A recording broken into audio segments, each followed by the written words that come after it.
No, you've preempted beautifully so much of what we wanted to acknowledge too. I'll just mention two quick things. The Combahee River statement, which Margo reminds us she did not help to author, but she was a member of the group I think it came out in 1977 or so, but it's often credited with really providing the theory behind what is now known as intersectionality, right? Which I'm sure most of our audience has heard of. Identity politics, I believe, was a term coined in the statement, although it had certainly different associations now than what the group intended. There are so many debts that we owe to your work.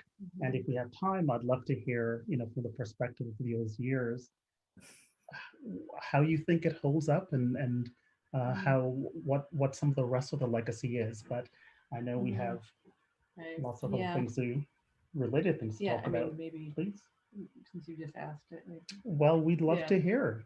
Yes, please. We'd love to hear your question, Margo, if you're willing.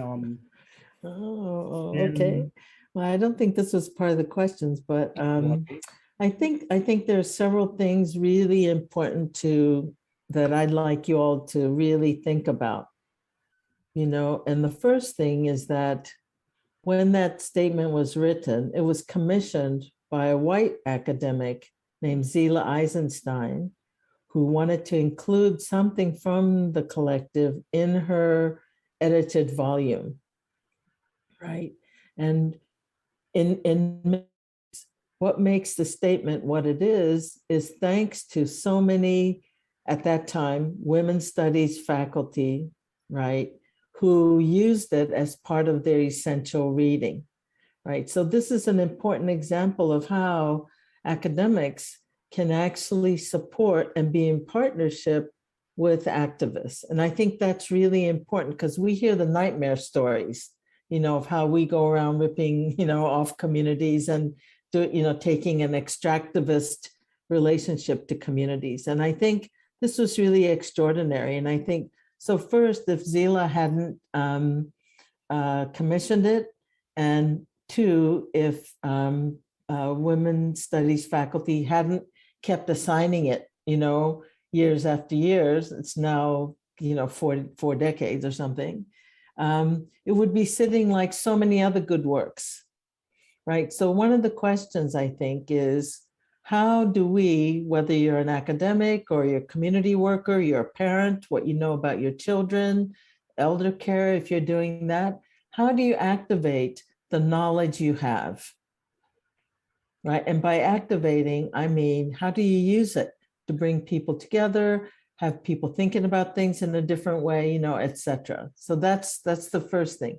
The second thing I think is really important, especially for, younger folks, is that, when we were the Combahee River Collective, we were actually, our first meeting was something like 74, 75, right? We didn't start in the 60s.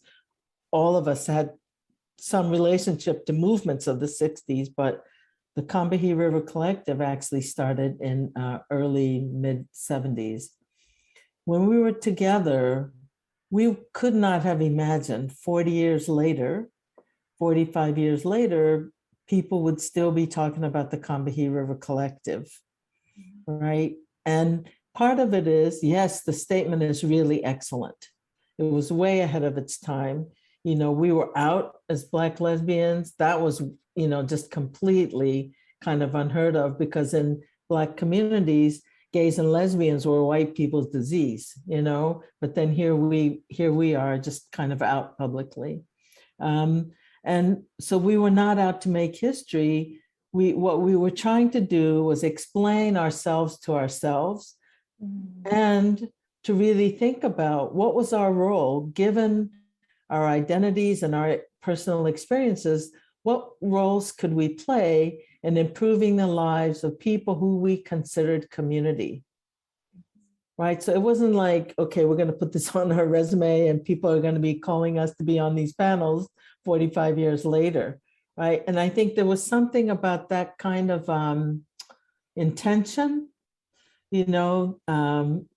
the intention was both personally to explain ourselves, because there were no categories really at that point. And then, to see how we can make a difference. And also I want to say that the question I want to ask is, for generations after us, what's the statement you all would write,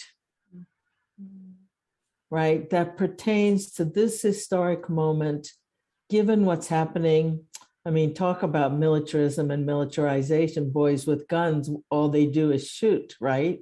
I mean, what statement could accurately or closely represent what's happening in material terms, in emotional terms, spiritual terms, political terms in this moment, right? And I think that's what I'd like you all to think about. And you can refer to us in a particular way, but we also were standing on shoulders of people who came before us.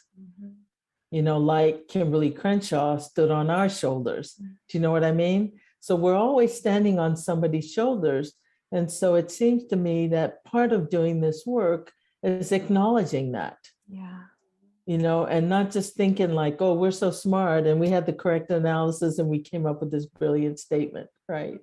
Some of those things are true, but we didn't operate in a vacuum in any shape or form. And I'll just say one more thing, is that there was no Black women of color studies or anything. There was women studies. It was predominantly white, right?